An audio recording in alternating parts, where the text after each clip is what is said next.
Gold, trusted gold buyers. మీరు తాకట్టు పెట్టిన బంగారాన్ని విడిపించి ఈ రోజు ఉన్న మార్కెట్ ధరకు కొనబడను.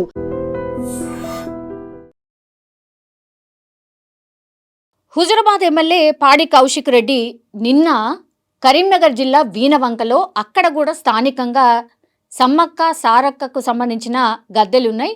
సో ఆనవాయితీ అనమాట, వీళ్ళ ఫ్యామిలీకి సంబంధించిన ఆనవాయితీ. అట్లాగే కరీంనగర్ జిల్లాలో అక్కడ దగ్గరలో ఉన్నటువంటి వాళ్ళు కూడా అక్కడికి వెళ్ళి ఆ గద్దెల దర్శనం చేసుకుంటూ ఉంటారు. అది వాళ్ళ కుటుంబ సభ్యులు కట్టించినటువంటి గద్దె. కానీ ఇతనికి అట్లాగే వాళ్ళ కుటుంబ సభ్యులకి మధ్య ఒక కోర్టు కేసు ఉంది. ఈ నేపథ్యంలోనే పరిమితంగానే, అంటే కేవలం కొంతమందితోని మాత్రమే కోర్టు ద్వారా పర్మిషన్ తెచ్చుకొని మరి ఈ గద్దెల దగ్గరికి వెళ్లాల్సి ఉంటుంది. కానీ పాడి కౌశిక్ రెడ్డి ఏం చేశారు అంటే, తన అనుచరులు చాలామంది ఆయన వెంట వచ్చిండ్రు. దగ్గర ఒక 10 కార్లు ఆయన వెంట వచ్చిండ్రు. సో పోలీసులు అడ్డుకునే ప్రయత్నం చేశారు. నిన్న ఉద్రిక్త వాతావరణమే కనిపించింది. టోటల్గా వీణవంక దగ్గరలో ఆయన గద్దెల దగ్గరికి వెళ్లే దారిలోనే ఆయనను పోలీసులు అడ్డుకున్నారు. మీరు ఇంతమందితోని వెళ్ళడానికి పర్మిషన్ లేదు, కోర్టు ఆదేశాలు ఉన్నాయి, ఇంతింత మందిని మేము అలౌ చెయ్యలేము, కాబట్టి మీ కుటుంబ సభ్యులు అండ్ పరిమిత సంఖ్యలో మాత్రమే మీరు వెళ్ళి అమ్మవార్ల దగ్గర దర్శనం చేసుకొని వచ్చేయండి అనేటువంటి మాట ఖరాఖండిగా చెప్పారు. దీంతో పాడి కౌశిక్ రెడ్డి ఎప్పుడు వివాదాల్లో ఉంటూ ఉంటారు కాబట్టి మీరు చూడండి, ఈ విజువల్లో కూడా ఆయన ఎంత అగ్రెసివ్గా పోలీసుల మీద కావచ్చు, అక్కడ పక్కన ఉన్నటువంటి వాళ్ళ మీద కావచ్చు, ఒకలాంటి తోపులాట, అట్లాగే ఒక గలాట లాగా సిచ్యువేషన్ కనిపిస్తోంది.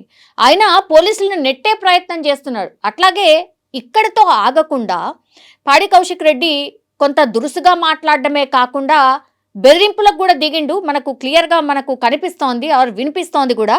ఆయన ఏమంటున్నారంటే, రాబోయేది బీఆర్ఎస్ ప్రభుత్వమే, తనని అడ్డుకుంటే అప్పుడు మీ సంగతి చూస్తా అంటూ పోలీసులను బెదిరించే ప్రయత్నం కూడా చేసిండ్రు. సో పోలీసులకు అట్లాగే కౌశిక్ రెడ్డి మధ్య చాలాసేపు వాగ్వాదం జరిగింది. కుటుంబ సభ్యులు, ఆయన వెంట వచ్చినటువంటి అనుచరులు పూర్తిగా రోడ్డు పైన కూర్చొని ఆందోళన చేసిండ్రు. వాళ్ళందరినీ కూడా పూర్తి స్థాయిలో లిఫ్ట్ చేసి పోలీసులు అరెస్ట్ చేసి స్టేషన్కి తరలించినటువంటి సందర్భాన్ని మనం చూస్తూ ఉన్నాం. ఇక్కడ ఈ గలాటా జరిగితే ఆయన మాట్లాడడము, పోలీసులను తిట్టడము, అట్లాగే అక్కడ డ్యూటీలో ఉన్నటువంటి వాళ్ళతోనే దురుసుగా ప్రవర్తించడం, ఇవన్నీ చేశాడు. కాకుండా అక్కడ టెంపుల్ దగ్గరికి వెళ్ళిన తర్వాత ఒక దళిత సర్పంచ్తోని కొబ్బరికాయ కొట్టించాల్సిందే అని ఆయన పట్టుబడ్డం, అక్కడ కూడా కొద్దిసేపు ఉద్రిక్త వాతావరణం నెలకొనడం, అక్కడి నుంచి కూడా పాడి కౌశిక్ రెడ్డిని పోలీసులు పూర్తి స్థాయిలో కంప్లీట్గా, అంటే జస్ట్ దర్శనం చేసుకున్నారా లేదా అక్కడి నుంచి పాడి కౌశిక్ రెడ్డి వాళ్ళ ఫ్యామిలీని కూడా తరలించే ప్రక్రియనైతే మనం స్పష్టంగా చూస్తూ ఉన్నాం. సో ఇక్కడ 2 ఇన్సిడెంట్స్ అనమాట. ఒకటి, గద్దెల దగ్గర చేరుకున్న తర్వాత ఆయన గద్దెల దగ్గర తల్లుల్ని దర్శించుకున్న తర్వాత అక్కడ ఉన్నటువంటి స్థానికంగా ఉన్నటువంటి ఒక దళిత సర్పంచ్ ద్వారా ఆమెతోని మీరు కొబ్బరికాయ కొట్టించాల్సిందే అని అక్కడ వాగ్వాదానికి దిగడం, తర్వాత కోర్టు ఆదేశాలు ఉన్నాయి, ఇంతింత మందిని మేము ఎలో చేయలేము గద్దెల దగ్గరికి అన్న తర్వాత అక్కడ కూడా ఒక రకంగా ఒక ఆందోళనకరమైనటువంటి వాతావరణం సృష్టించడం. దీంతో పోలీసులు ఏం చేశారు అనంటే, పూర్తి స్థాయిలో ఆయన మీద కేసు అయితే నమోదు చేసిండ్రు. ఏమని కేసు నమోదైంది అంటే 126(2), 132, 196, 299 బిఎన్ఎస్ సెక్షన్లతో పాటుగా ఆయన మీద మరికొన్ని సెక్షన్ల కింద పోలీసులు అయితే కేసు నమోదు చేయడం జరిగింది. అదేంటి అంటే, పోలీసులపై దుర్భాషలాడిండు, విధులకు ఆటంకం కలిగించిండు, అట్లాగే దౌర్జన్యంగా ఆయన ప్రవర్తించిండు అన్న అభియోగాలపైన అయితే పలు సెక్షన్ల మీద ఇప్పుడు పాడి కౌశిక్ రెడ్డి మీద కేసులు అయితే ఫైల్ అయినాయి. కానీ బీఆర్ఎస్ వాదన ఏంటి అనంటే, అది ఆనవాయితీగా వస్తోంది, అసలు గద్దెల దగ్గరికి పోవడానికి రెస్ట్రిక్షన్ ఏంది, ఎందుకు దేవుళ్ళ దర్శనం కూడా మీరు చేయించుకోవట్లేదు, ఇది దౌర్జన్యంగా కావాలనే మమ్మల్ని అడ్డుకునే ప్రయత్నం చేస్తున్నారు అనేటువంటిది బీఆర్ఎస్ వాళ్ళ వాదనగా మనకు స్పష్టంగా కనిపిస్తోంది.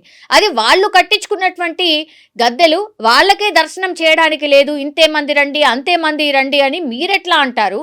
యాక్చువల్లీ ఆయన చాలా సాఫీగా సాగుతున్నటువంటి వాడిని డిస్టర్బ్ చేసే ప్రయత్నం మీరే చేసిండ్రు, కావాలనే ఏదో ఒక అలజడి క్రియేట్ చేసిండ్రు, కావాలని పాడి కౌశిక్ రెడ్డిని డ్యామేజ్ చేసే ప్రయత్నం చేసిండ్రు అని బీఆర్ఎస్ అయితే వాదన వినిపిస్తోంది. ఇప్పుడు ఏకంగా అట్లా దుర్భాషలాడడమే కాకుండా పోలీసుల విధులకు ఆటంకం కలిగించడం, తర్వాత దురుసుగా ప్రవర్తించడం, ఇవన్నీ చేసేసరికి ఇప్పుడు మళ్ళా పాడి కౌశిక్ రెడ్డి మీద ఇంకో కేసు అయితే ఫైల్ అయింది. మరి దీని మీద బీఆర్ఎస్కి సంబంధించిన నాయకులు, ఇంకా పెద్ద నాయకులు ఎట్లా రియాక్ట్ అవుతారు? ఒకటి కాబట్టి తర్వాత పాడి కౌశిక్ రెడ్డి కూడా ఎట్లా రియాక్ట్ అవుతాడనేది చూడాల్సిందే. బట్ నిన్న జరిగినటువంటి ఇన్సిడెంట్లో పాడి కౌశిక్ రెడ్డిని తాత్కాలికంగా స్టేషన్కి అయితే తరలించడం జరిగింది. నిజంగా ప్రస్తుతం ఉన్నటువంటి సమాజం దేనికి ప్రయారిటీ ఇస్తుంది?